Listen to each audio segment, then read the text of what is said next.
There are moments in life when a single request, just a few simple words, can rip open a heart that thought it had already seen everything. That rainy evening, a little girl, no older than 7, stood in the lobby of a towering glass skyscraper, clutching an old, weather-beaten diary to her chest as if it were the most precious thing in the world. Her shoes were soaked through, her braids hung loose and dripping, but her eyes carried something that could silence even the noisiest city street outside. She whispered to the receptionist with a trembling voice, "Can you read this for me? It's very important." No one could have guessed that this fragile moment would shake the life of Adrian Cross, the cold, untouchable millionaire CEO known for his ruthless business tactics and an iron heart, down to his very core. If you're here because you believe that kindness can still break through even the toughest walls, if you believe everyone deserves a second chance at redemption, then please take a moment to like this video, share it with someone who might need hope today, and subscribe to StoryNest. Your support helps stories like this reach more hearts. Adrian Cross was the kind of man newspapers loved to write about but few truly knew. A self-made billionaire in his early 40s, his empire of luxury hotels stretched across countries. He owned penthouses, sports cars, a private jet, and the kind of reputation that made people step aside when he entered a room. But behind every headline of success, there was an unspoken truth. Adrian had built his empire not only from ambition but also from anger, a deep, unresolved bitterness that had followed him from his teenage years.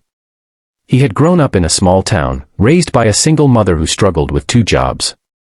His father had walked out when he was just 6, leaving them to fend for themselves.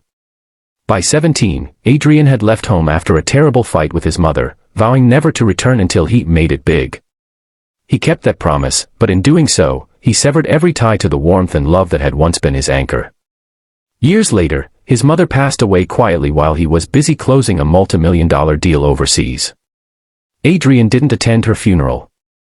That part of his life was locked away, buried under paperwork, contracts, and boardroom victories. He wore his success like armor, shielding himself from the guilt that sometimes clawed at his conscience in the silence of his nights. But fate, it seems, doesn't let old wounds stay buried forever. On a stormy November evening, Adrian had stayed late at his headquarters to finalize an acquisition deal. The lobby was nearly empty except for the receptionist and a few security guards when the glass doors opened to let in a gust of cold wind, and a drenched little girl who looked wildly out of place against the sleek marble floors.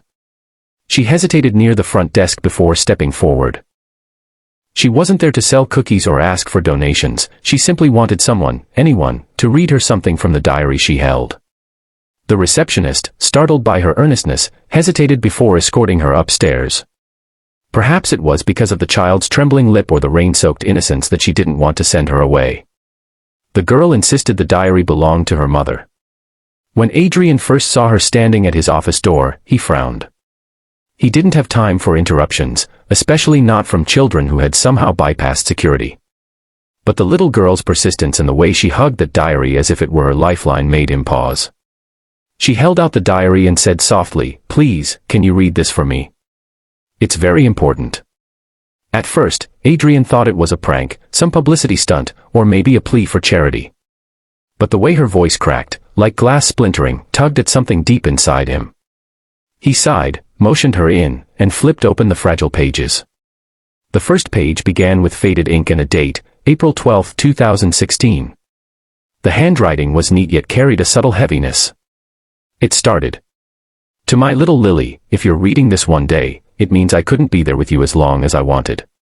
I'm so sorry for the days I couldn't read you bedtime stories because I was working late, but I hope you always remember that you were my brightest reason to smile." The words hit Adrian like a thunderclap. He glanced at the girl, Lily, who stared back at him with expectant eyes. He kept reading. "Life isn't always fair, my love. But no matter what happens, I hope you'll grow up to forgive the world, even when it's cruel. And if you ever feel lost, remember that kindness will lead you back to the light." Adrian's voice wavered slightly as he continued through the pages. The diary wasn't just a collection of a mother's letters to her daughter, it was a chronicle of sacrifices, of dreams deferred, of nights spent awake worrying about bills, of whispered prayers for her child's future. By the time he reached the final page that read, "I'm sorry, Lily. Mommy's heart is tired, but I hope the world will be kind to you even if I'm not there to protect you," the silence in the office was heavy enough to hear the rain sliding down the windows. Adrian had faced cutthroat competitors, lost millions in bad deals, and survived scandals, but he had never felt his heart twist the way it did in that moment. He closed the diary, his throat tight. For the first time in years, memories of his own mother flooded back, her worn-out hands, her quiet sacrifices, the night they had fought and the words he wished he could take back. He realized with painful clarity how much of his own bitterness had been a shield against that guilt. Through the girl's eyes, Adrian saw his own younger self, the abandoned, frightened boy whose only dream was to feel safe and loved. In the days that followed, Adrian found himself unable to focus on his usual ruthless routines. He invited Lily and her foster guardian to his office again, this time not as a businessman but as someone desperate to right a few wrongs. He learned that Lily's mother had passed away after battling an illness she could no longer afford to treat. The diary was all Lily had left of her. Adrian's heart cracked further as he realized he had the means to change her life in a way he had failed to do for his own mother. He paid for Lily's schooling, set up a trust fund in her name, and began visiting her on weekends. Slowly, she began to bring warmth back into his lonely, sterile penthouse apartment. Their unlikely bond softened Adrian, not just in the public eye but deep within his soul. Months later, Adrian established a foundation in Lily's mother's name to help single parents afford medical treatment. In every press conference, he avoided sharing the full story, keeping the diary's words private, like a sacred promise he intended to keep. For the first time in decades, Adrian found peace. Not from his wealth, but from the redemption he felt in honoring his mother's memory and giving Lily the love she deserved. Sometimes, it takes a stranger's pain to heal wounds we never dared to face in ourselves. If this story touched your heart so far, if you believe in the power of compassion to change lives, please don't forget to like this video, subscribe to StoryNest, and share it with someone who may need a little hope today. And here's something special: before the story ends, we'd love for you to comment below, share a memory of someone who showed you kindness when you needed it most. Your stories might inspire someone else to be that light for another. Adrian's life had been a testament to ambition, but in the end, it was a little girl's plea: "Can you read this for me?" It's very important, that rewrote his legacy.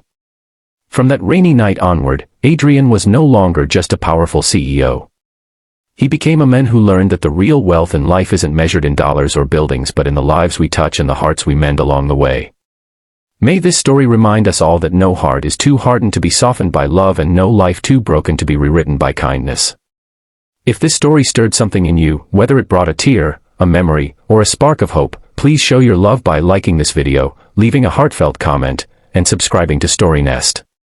Your support keeps stories of kindness and redemption alive for the world to hear.